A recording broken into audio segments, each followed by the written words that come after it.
இப்போ ரெடி பண்ணிட்டேன். இது உங்களுக்கு பிடிச்சிருந்தா லைக் பண்ணுங்கள், ஷேர் பண்ணுங்கள்.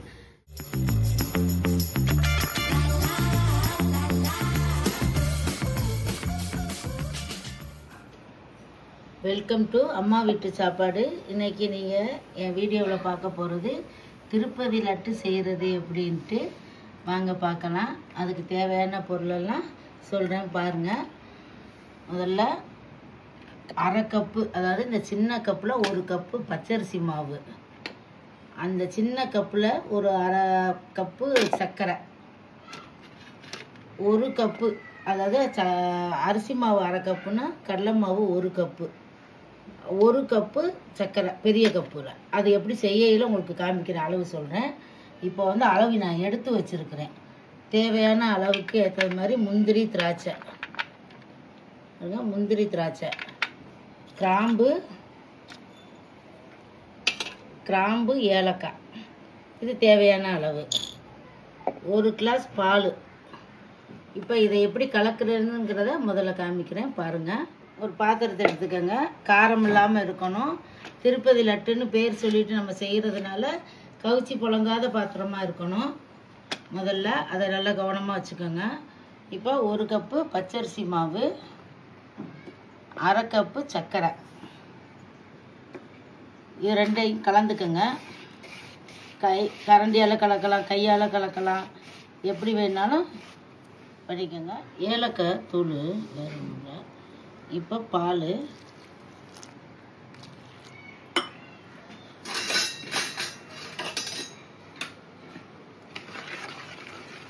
இது நல்லா கட்டி இல்லாமல் நல்லா கலக்கிக்கோங்க. சர்க்கரை கரையணும். சர்க்கரை கரையிற அளவுக்கு நல்லா கலக்கிக்கோங்க.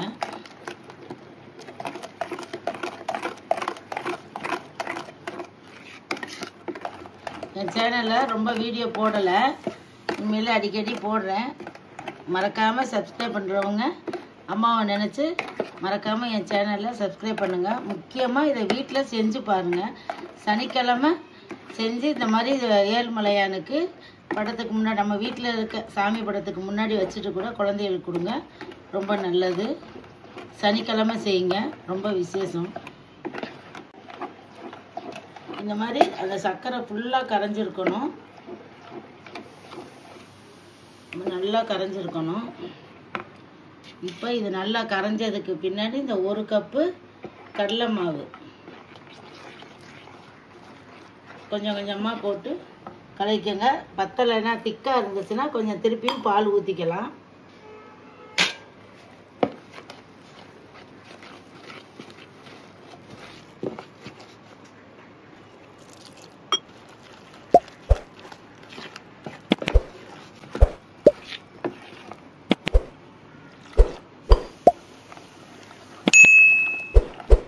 இந்த மாதிரி நீங்கள் நல்லா கலக்கி வைக்கோங்க. கட்டி மட்டும் இருக்கக்கூடாது, ரொம்பவும் தண்ணியாக இருக்கக்கூடாது.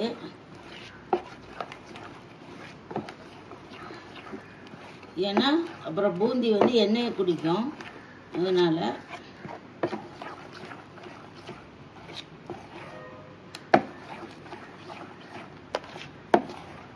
பார்த்தீங்களா, இந்த மாதிரி இருக்கணும்.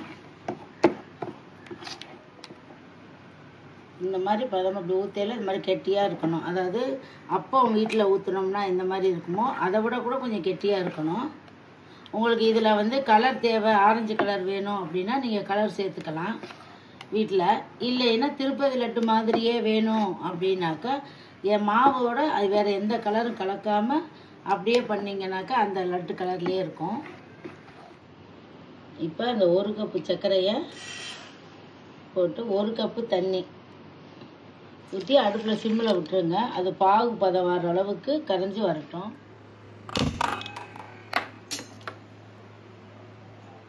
இப்போ ஒரு கடாயில் இந்த பக்கம் பூந்தி பொரிச்சு எடுக்கிறதுக்கு நீங்கள் என்ன எண்ணெய் யூஸ் பண்ணுறீங்களோ அதை யூஸ் பண்ணிக்கோங்க. எண்ணெய் நல்லா காயட்டும்.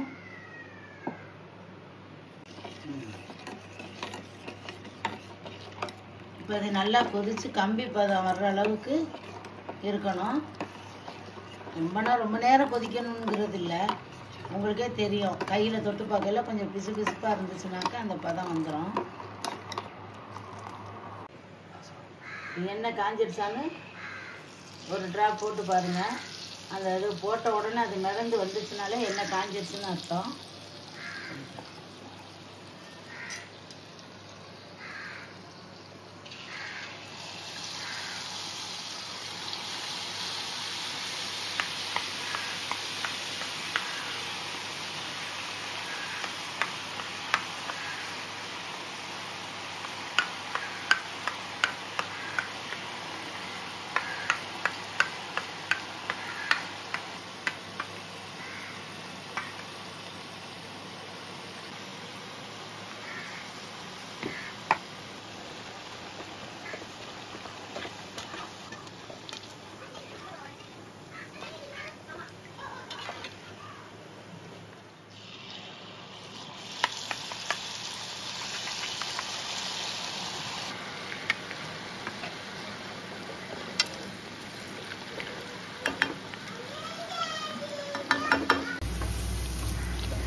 இந்த மாதிரி பொன் நேரத்தில் இப்படி வரையில் நீங்கள் எடுத்துடலாம். இது மாதிரி கொஞ்சம் ஒட்டிக்கிட்டு இருக்கேனுங்கிறது மாதிரி இல்லாமல் அப்புறம் நம்ம உதுத்துக்கலாம். அதை ஆறுனதுக்கு பின்னாடி கூட இந்த பதம் வரையில் நீங்கள் எடுத்துருங்க.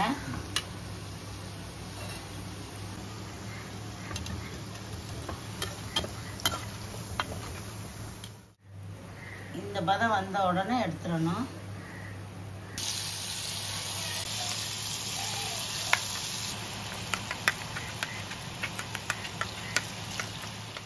இப்போ சர்க்கரை பாகு இந்த பாருங்கள்,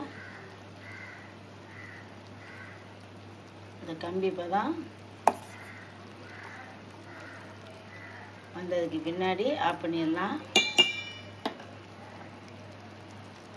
இப்படி கையில் ஒட்டணும்.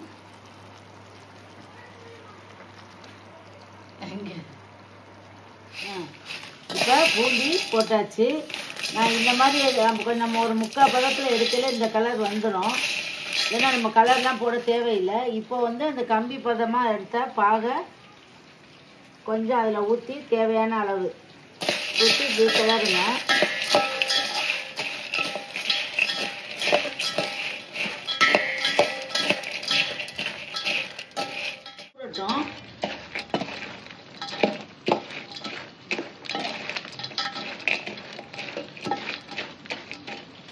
நெய்யில் வறுத்து வச்சுருக்கேன் முந்திரியும் திராட்சையும். இதை வந்து நீங்கள் 2 போட்டுக்கலாம், எப்படி உங்களுக்கு வசதியோ அந்த மாதிரி. முழுசாக தான் நீங்கள் நிறையா போட்டுக்கலாம்.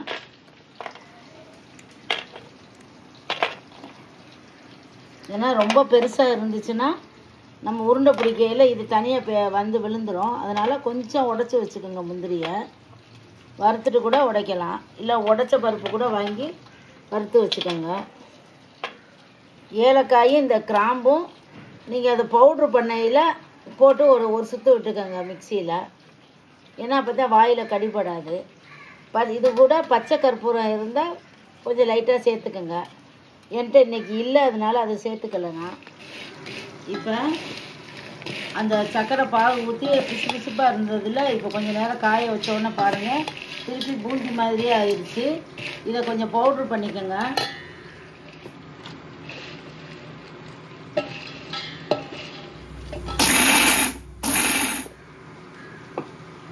இப்போ பாருங்கள்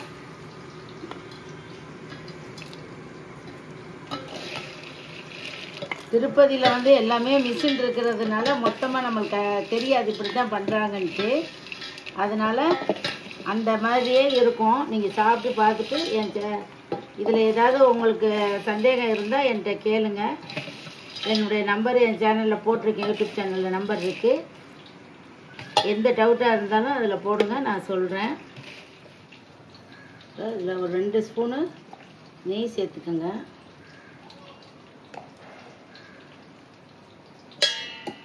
கொஞ்சம் டேஸ்ட் இருக்கும். இப்போ இது பிடிக்கிறதுக்காக நம்ம எடுத்து வச்ச ஜீராவை கொஞ்சமாக வச்சுருந்து கொஞ்சம் ஈரப்பதம் இருந்தால் தான் நம்மளால் அதை உருட்ட முடியும்.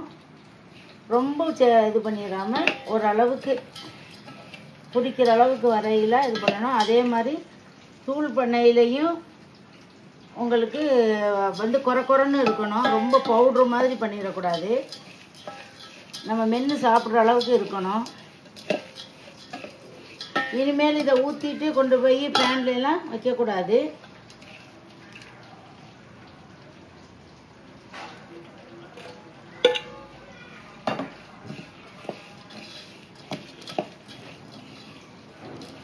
இப்போ அந்த முந்திரி திராட்சை எல்லாத்தையும் நீங்கள் இதில் சேர்த்துக்கலாம்.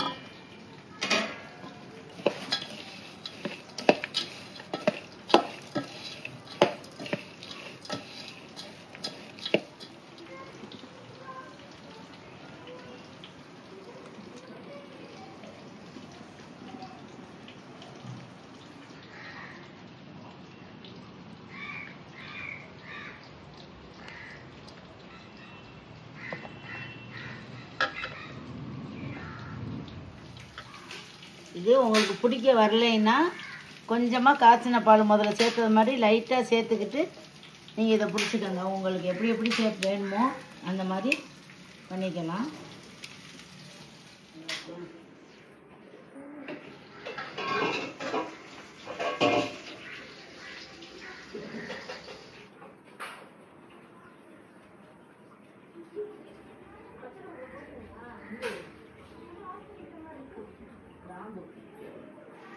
ரெடி பண்ணிட்டேன். இது உங்களுக்கு பிடிச்சிருந்தா லைக் பண்ணுங்கள், ஷேர் பண்ணுங்கள், மறக்காமல் பெல் பட்டனை அமுக்குங்க, சப்ஸ்கிரைப் பண்ணுங்கள்.